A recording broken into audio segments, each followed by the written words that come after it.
welcome to this ET Now special. I'm Nayantara working from home, and I've got a very special guest with me today.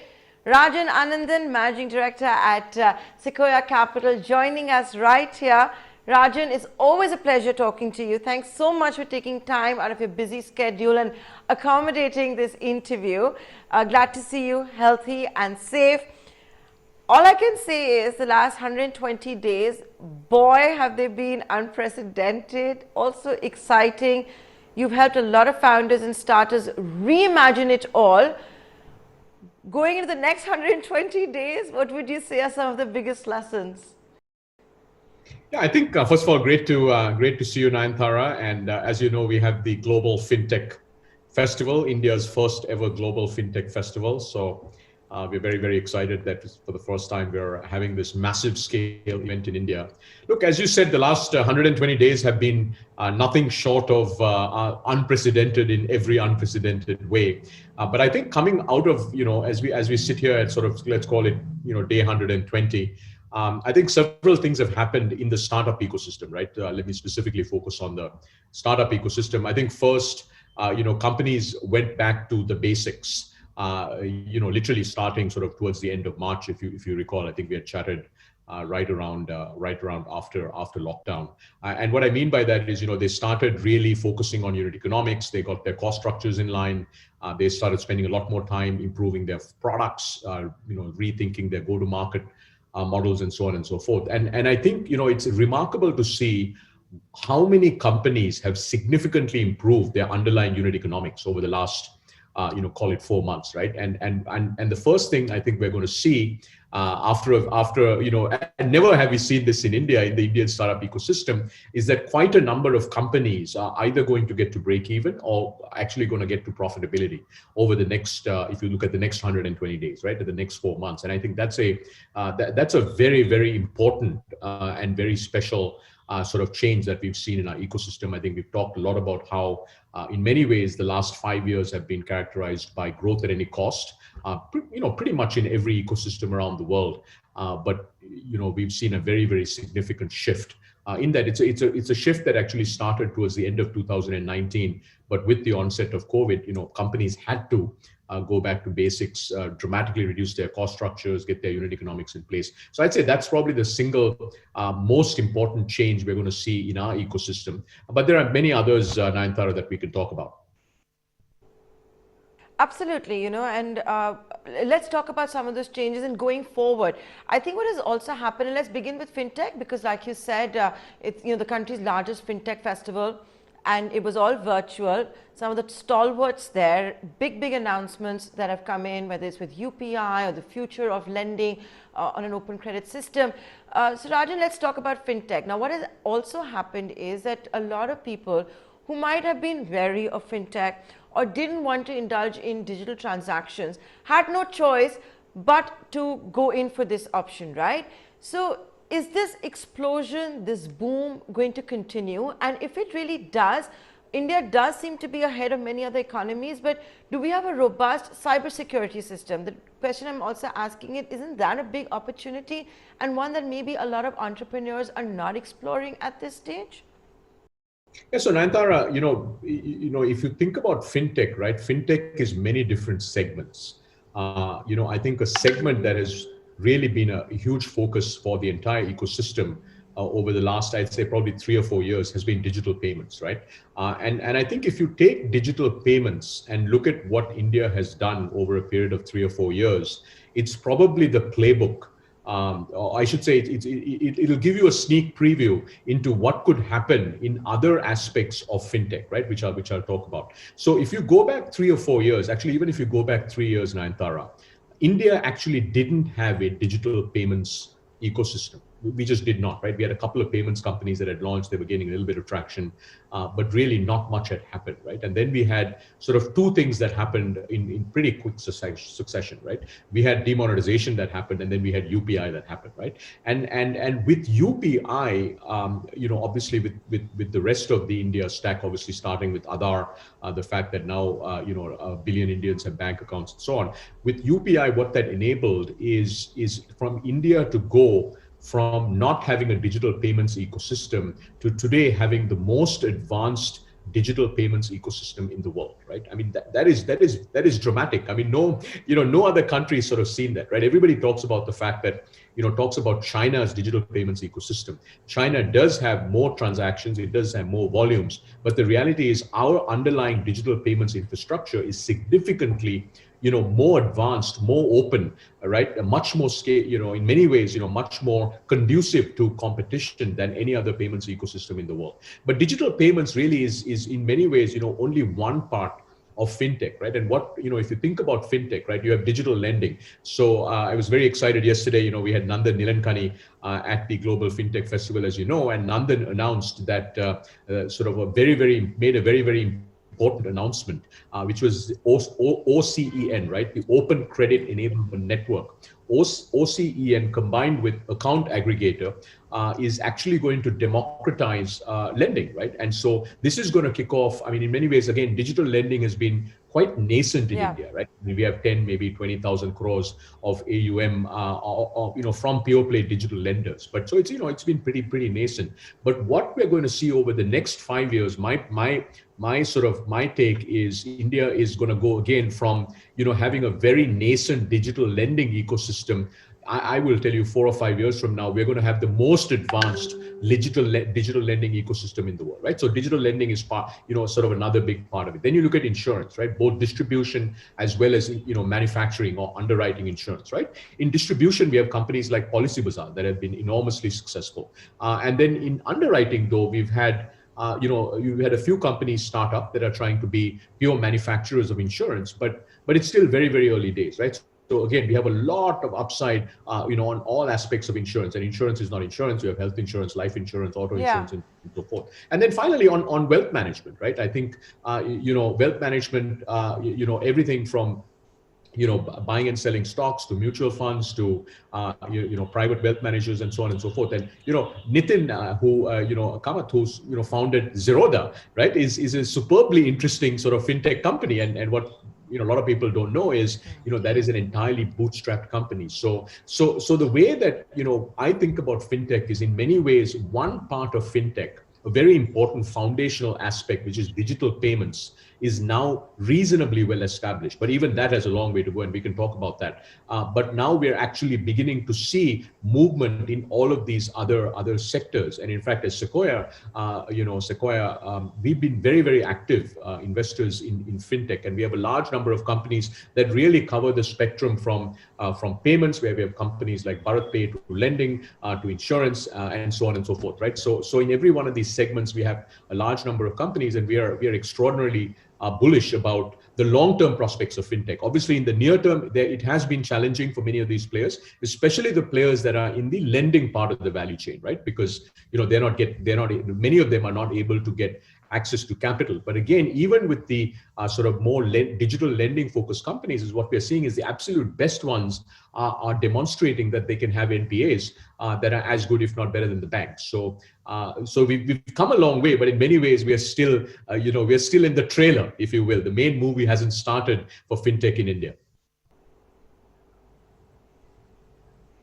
I absolutely love that. This is just a preview, a trailer. The movie hasn't even started. Movie baki hai. So Rajan Anandan, let's get into the specifics. You put it so beautifully over there and set the stage, saying that digital payments, yes, we're off to an explosive start. We're teaching the rest of the world. It's so advanced, but there's a lot that's left. Do you want to talk to us a little bit about that? Because I know a lot of entrepreneurs and startups that are tuning in will want to know what it is that you think, what else can be done. So I think there are two very exciting things with digital lending. First is account aggregator. For those of you that are, fintech startups that haven't really gotten up to speed with account aggregator, it's something that you really should get up to speed with account aggregator. What account aggregators will do is essentially it will give the access for, let's say, me as a user, right? I have a lot of data. I have a couple of bank accounts. I have my telecom bills. I have a bunch of other bills that I pay, or financial transaction, call it transactional data, primarily financial transaction data, plus a few other sort of transactional data like telecom bills, etc. What account aggregators will give me the ability to do is at the click of a button, I can share all my data, in a secure way with, let's say, a new company that wants to lend to me. So, right. So today, if you think about it, one of the single most biggest moats or competitive advantages lenders have had is, they have access to a lot of data that I have, right? Now, what account aggregator does is it gives the power of sharing that data to the consumer. So now I can decide that, if company XYZ, let's say startup XYZ, wants to actually lend to me either for personal lending or for business loan or what have you, I can immediately sort of, at the flick of a button or flick of a keystroke, really, share that data with that lender. And now obviously they can underwrite based on that data. So essentially it democratizes the underlying data that is required for underwriting. And now what OCEN does, which is the Open Credit Enablement Network that Nandan Nilekani announced yesterday, that iSpirit is actually going to have an open house about over the next couple of days, is going to create a set of protocols where it's going to become super easy to be able to reach the absolute last Indian, be it the kirana store, be it the street wala, or be it the be it a 28-year-old who's in a remote part of India that wants to start a company, right? So I think digital lending is which has actually been, although we've come a long way, again, it's very early days, is going to literally grow 10x, right? In many ways, what UPI did to payments, we're going to have the same sort of thing happen to lending, which I think is going to be very interesting, right? And similarly, insurance, you'll see a set of changes that will happen. In wealth management, you'll see a set of changes that will happen. So, segment by segment, what you're going to see is these sort of protocols and platforms that will get rolled out. And the amazing thing about India, Nayantara, is these are all, public digital shared infrastructure. Right. And I think that's what a lot of people don't understand is this. It's an Indian miracle, right? I mean, no other country has actually seen this. In fact, Sundar Pichai last year, who's the CEO of Google and Alphabet, actually wrote to the US government saying that they should do something similar to UPI, which is quite remarkable. Hey Rajan, while speaking of Sundar Pichai, he's not just talking, he's put money where he believes is the next area of growth. I'm of course talking about Google's massive investment in Reliance Jio, how it also wants to invest in India, the $10 billion commitment that has come in. In fact, during the lockdown, we've seen a massive thumbs up for the opportunities in India. Google's done it, Facebook's done it, Jio platforms. Look at Sequoia. Sequoia went in for a massive fundraise as well. The question I want to ask you is that if the sharks are here, what are the young entrepreneurs and startups supposed to think? That's sort of the Jio miracle, which is they raised $20 billion essentially during COVID, right? I mean, I don't think it's ever. It makes it more special. It's extraordinary, right? It's extraordinary. I mean, think about it. No other company. I mean, by the way, so Jio single-handedly has raised more capital in a period of 30 or 45 days than all venture capital funding that actually came into India in 2019. 2019 was the highest, was the peak year in terms of venture capital funding over the last decade in India, right? $14.5 billion came into venture capital, and Jio, over a period of 45 days raised basically $20 billion, right? So I think it's, as you said, it's a great testament to the potential of India, right? Look, I think as entrepreneurs, this is actually very exciting, right? Because if you think about what's happening in India, all the rails are being built. Okay, so as you know, Nayantara, I was at Google for 8 years. When I joined in 2011, India just crossed 100 million users. Today, India has 500 million users, right? When 10 years ago we had no e-commerce. 10 years ago we had 0 unicorns. 10 years ago, India got less than $1 billion of venture capital funding. Actually, the year 2010, 0 unicorns, less than $1 billion of venture capital funding, a few thousand startups, and really no material markets to speak about, right? E-commerce, non-existent, online travel, tiny, digital payments, non-existent, and so on and so forth, right? And if you think about where we've come over the last decade, it's quite remarkable. Over 40,000 startups in India today. At the end of 2019, we had 30 unicorns, we had $14.5 billion of venture capital. And today, we have a lot of the underlying rails being built, right? We have broadband, 500 million internet users in India. That number is going to become 1 billion internet users, right? Digital payments is going to go from 150 million active digital payments users to 300, 400, 500. So what's happening in India is all these investments, what it's going to help us do is continue to build out the rails, right? Android will go from 300-400 million users to 500, 700, 800 million users. And all of these, in my view, Nayantara, are very positive for an innovation ecosystem, right? Because at the end of the day, look, what's important is India is an open internet.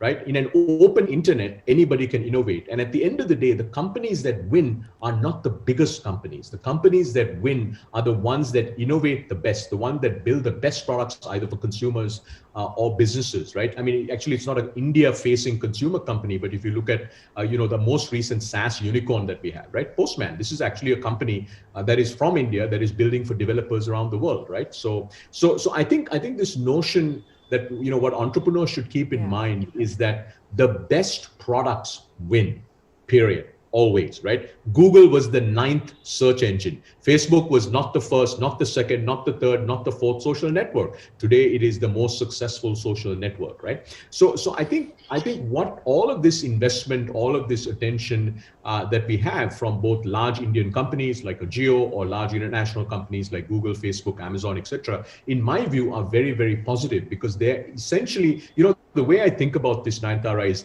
they're building the roads, right? And once these roads get built, and by the way, today, they're pretty good highways, right? It's a funny thing, right? Our digital infrastructure, our digital highways are literally 100 years ahead of our physical infrastructure, which are roads, right? And these roads are getting bigger and they're getting longer, right? So soon you'll be able to zip through all of India, like, in an hour, right? Because the roads literally, if you were to compare to physical infrastructure, and then when you build those roads, you can start building all kinds of cars, you can start building all kinds of bicycles. So it's a great time to be an innovator in India. It's a great time to be an entrepreneur. It's actually like a parallel universe when you talk about, and in fact, it's like a parallel universe when you talk to the founders and the startup, like the exuberance and the optimism that you see, and now you're seeing the big bucks that are also coming in. But Rajan, sometimes there's also extraneous circumstances, which, a lot of founders have learned the hard way, can, make your startup actually flop for no fault of yours. You might have been going on a great trajectory, comes along an event like COVID-19. But COVID-19 has also resulted in a lot of winners. Edtech has to be one of them. Look at Byju. Byju perhaps accelerated all of its plans, became a decacorn during COVID-19. You can even look at another startup like Unacademy, meteoric rise, had to innovate, did it, masterclasses, whatnot did it not try with. What do you think of the edtech space? I'm really curious to know about this, because what you're also seeing when it comes to edtech is I think maybe 10 press releases a day on new edtech startups. A lot of the founders want to be in this space. They're convinced that this is going to be the next big thing. Yeah, I mean, look, so edtech is clear. There have been several sectors that have accelerated during this COVID period, right? And I'd say edtech is probably the sector, at least within the tech space or the tech-enabled space, that is accelerated the most. So give you some stats, right? Pre-COVID, India had 40 million Indian consumer students, either K through 12 or graduate school or in university, that were actually consuming online education products. Okay, so the number used to be 40 million. 4 months later, that number is now over 100 million, right? So today, over 100 million Indians actually consume online education products. The number of paying users in India for online edtech products has more than doubled, right? So clearly there's been, and look, doubling anything in a period of 4 months is quite amazing, and then now be able to double on a pretty large base is actually very, very significant, right? And that's why you're seeing, you spoke about Byju's and Unacademy, both are terrific, absolutely incredible companies, right? That's why you're seeing this kind of massive tailwind. I don't know whether you know this, Nayantara, but there are 17 edtech unicorns in the world. The most valuable edtech unicorn in the world is actually Byju's. So it's the only segment of technology where the most valuable private company in the world is actually an Indian company, and we should be incredibly proud of that, right? But in many ways, Byju's and Unacademy are the first of many very large online education companies that will get built in India, right? Because as all of us know, right, what is the number one priority for the parents of the 300 million children who are in our K through 12 system?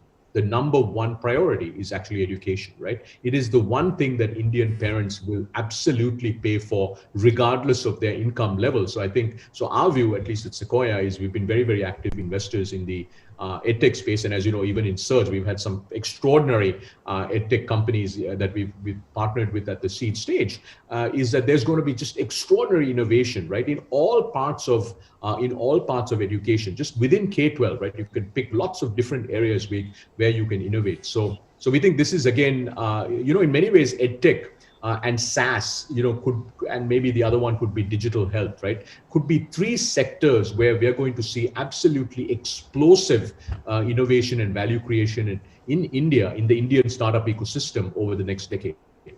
Right. Okay. And so obviously all these founders are also convinced that EdTech is here to stay even in the post-COVID era when schools and colleges reopen. This is the new normal. I think the other new normal has to be telemedicine, right, Rajan? I mean, it's something to talk about. While we're so proud of Baiju, it's an incredible moment. We still don't have a unicorn in the health space, but at least the regulations have changed and you're seeing explosive growth when it comes to telemedicine. That's probably here to stay as well. Absolutely, right. And it's funny, right, Nayantara, we always say, look, we haven't seen a unicorn in this space. What everybody forgets is that 10 years ago, India had 0 unicorns, and today we have 30 unicorns, right? Actually, if you take SaaS, right, software as a service, 2 years ago, Nayantara, India had 0 unicorns. Freshworks was the first unicorn. Then we had Druva. Then we had Icertis, and then the most recent one is Postman, right? And within SaaS, we are going to actually easily end up with 20, 25 unicorns over the next 5 years, right? Because there's this extraordinary amount of built from India, built for the world momentum in SaaS now, right? So we have an ecosystem where people can build. People have figured out how to go market these products and sell these products around the world. So I think look, 2 years makes a huge difference, right? And we've seen it in SaaS, just in India, in our ecosystem. And I think in many ways, we're going to see the same thing play out in digital health. You're absolutely right. Digital health in India has been nascent on many different fronts, right? We've had our first generation of digital health companies like Practo, companies like 1MG, companies like, Keofit, etc. In many ways I call, these are all first generation sort of digital health companies, right? They went, they were going after different segments of healthcare, health, wellness, spectrum, if you will.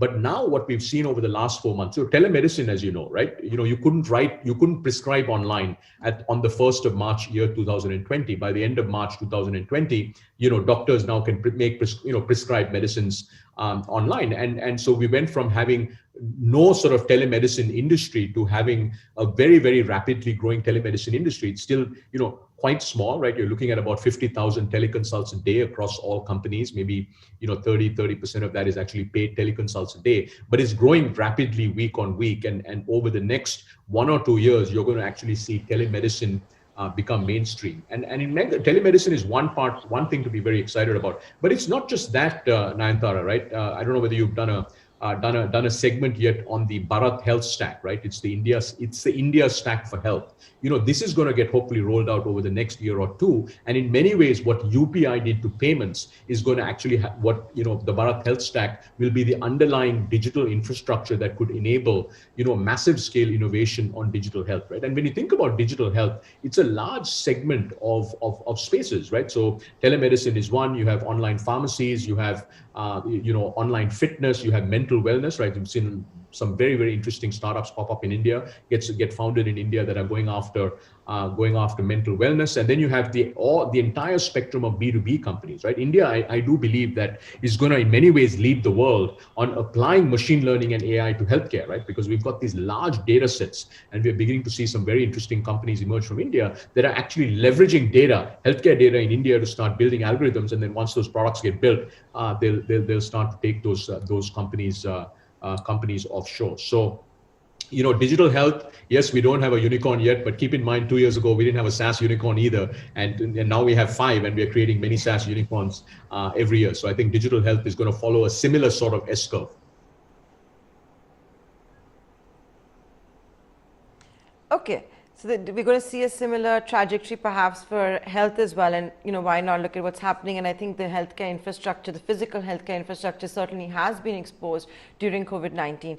Rajan, it's time to wrap up this interview. So very quickly, I want to ask you something. And I know a lot of people will want to hear this. So as we wind down, do you want to give any advice to the young entrepreneurs and founders out there? The last 120 days have been extremely tough. I'm sure by now, if they managed to survive, they've figured out the cash runway, I'm sure they've had to reimagine their business models and all of that. So any parting advice from you? Yeah, absolutely. Look, it has been a very, very difficult 4 months, but the reality is, if you became an entrepreneur, you did it because you have a purpose, right? You have a purpose, a problem you want to solve. a solution that you're incredibly passionate about. And the reality is, any successful company, if you're going to become a very large successful company, you will have between 4 and 6 what we call near-death moments, right? These are very, very difficult situations. You run out of funding, your co-founder leaves, some competitor launches with 10x more funding that you have, the market completely shifts. So this is actually one of those, in many ways, for many, many startups, Nayantara, has been a near-death moment, right? Because, many have had zero revenue for a period of 6 or 8 weeks. Funding has been very, very challenging, etc. But all I can say is, look, you have to get through this period. And what I can tell you is when you do get through this period, founders, founding teams, their management teams are going to be so much more resilient, right? And as I said, as I opened Nayantara, I said this, what we've seen over the last 4 months is absolutely incredible because, almost all founders have gotten much more focused on the basics. So focus on the basics, make sure that you're building products that customers love, keep your teams together, be laser focused on the mission and keep in mind, you became an entrepreneur because you had a purpose, right? And always keep in mind that purpose is what takes you through. And, some people call it mission, right? So your mission, make sure that you keep reminding yourself of why you're doing what you're doing. And hopefully it's a mission that's going to keep you inspired and make this your life's work. With that optimism and pearls of wisdom, thanks a lot, Rajan Anandan, for joining us here on this special broadcast on ET Now. Thank you, Nayantara.